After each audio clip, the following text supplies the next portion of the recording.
কিছু কিছু মানুষের ভাগ্যটা এরকম, যত বিপদ সামনে আসুক না কেন বিপদ থেকে উদ্ধার হয়ে যায়।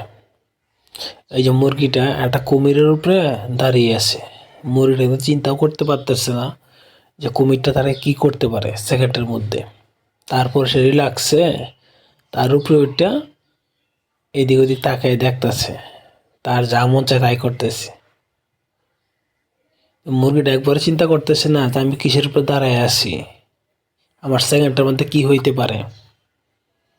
কপাল ভালো থাকলে যা হয় আর কি। মুরগিটা যদি বুঝতো যে এখানে যাওয়ার ফল কি হইতে পারে, তাহলে ওর ধারে কাছেও যাইতো না, জান নিয়ে পালাইতো। তো সে তো বুঝতে পারতেছে না সে কোথায় আছে।